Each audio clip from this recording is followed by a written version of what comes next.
Bem-vindos ao nosso Crônicas de Castelhanos. Sou Evaldo da Assunção, médico aposentado e escritor em atividade. Essa crônica que agora vou lhes apresentar é a de número 2. E nela eu abordo o tema A Perdida Habilidade de Falar. Crônica que publiquei na imprensa em junho de 2014. André Laganet, geneticista do Museu do Homem de Paris, nos ensina em seu livro A Mais Bela História do Homem, da editora de Fel, em 2002, que 150 mil anos antes de Cristo surgiu o Homo sapiens, que em determinado momento da história não era mais do que um grupo de 30 mil espécimes em todo o planeta. Considerando a sua fragilidade física, é de se espantar que tenha sobrevivido e sobrepujado as demais espécies. Mas isso se explica pela capacidade que tiveram de desenvolver a comunicação oral, gramaticamente estruturada. Com ela, conseguiram estabelecer estratégias de defesa junto com seus pares, superando a força bruta dos outros animais. Podemos então afirmar que isso foi alcançado pela nossa capacidade de manifestar coerentemente nossos pensamentos, falando e escutando, e depois escrevendo.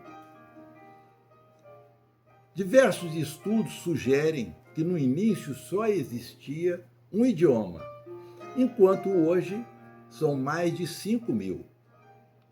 Teria sido a bíblica Torre de Babel uma realidade além das metáforas?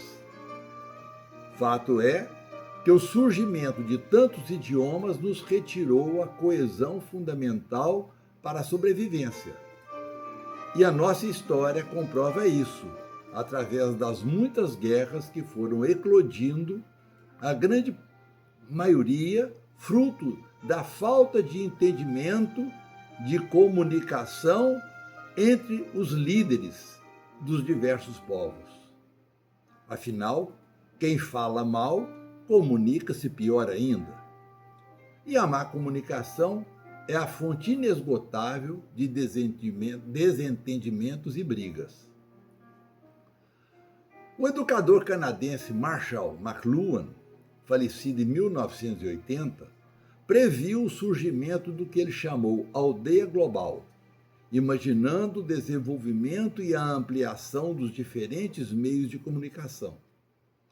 Com eles, acreditava, o mundo se tornaria numa imensa aldeia global, onde todos se comunicariam. Ele acertou em parte, mas errou no todo, pois comunicamos sim, porém pessimamente e a cada dia de uma forma pior. Na primeira década do século XXI, surgiram os diferentes sucessores dos telefones, chegando hoje aos cada dia mais sofisticados iPhones, iPods, iPads, tablets e tantos outros que não se justifica relacioná-los. Com a possibilidade dessas pequeninas engenhocas, pensava-se que as comunicações iriam melhorar bastante. Lê do engano. Pioraram e muito. Não me refiro às ligações entre países, ou mesmo às ligações espaciais que se fazem numa perfeição assustadora, mas nos diálogos interpessoais, ao vivo e a cores dos humanos comuns. Nos dias atuais, as pessoas se comunicam mais por via digital do que pela vocalização dos pensamentos. É comum observar-se em restaurantes, barzinhos e festas, pessoas lado a lado, trocando mensagens através de suas parafernálias digitais. Não se olham, olhos nos olhos, mas nos teclados.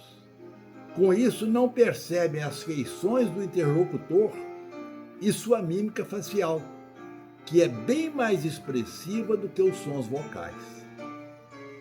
Além disso, tal comportamento é, no mínimo, mal educado, grosseiro, trazendo consequências nem sempre bem avaliadas. Se não, vejamos. Para se comunicar com agilidade, criou-se um verdadeiro idioma digital, onde as palavras são trocadas por letras. A palavra que, pela letra que. A palavra você por VC.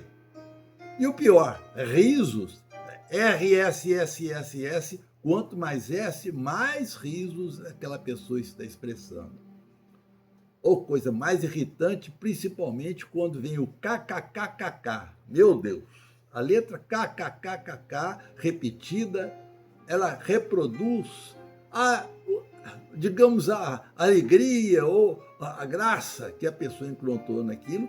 E para mim é quase uma ofensa, porque eu preferia muito mais que ele risse realmente, já que nós estamos emitindo sons. Pior ainda são os tais emojis, que são aquelas figurinhas irritantes, algumas mais sofisticadas, porque incluem movimentos, personagens, né, públicas, e até fotografias dessas pessoas para substituir a descrição de emoções. A pessoa quer demonstrar uma emoção, ela põe um emoji. Rápido, como diz uma pessoa amiga minha, eu digo, não, eu prefiro colocar logo isso aí, eu não preciso escrever. Estou satisfeito, estou feliz, estou triste. Um emoji já diz tudo. Mas isso é detestável. Não há mais qualquer preocupação com a grafia exata, tampouco a composição escorreita das frases. Tudo se tornou permitido. Com tal forma de comunicar, associada à redução cada vez maior das leituras, porque hoje praticamente quase ninguém lê livros ou textos, né, impressos, especialmente leitura de romances clássicos, que fornecem mais habilidade e mais conhecimento de palavras para uma comunicação melhor.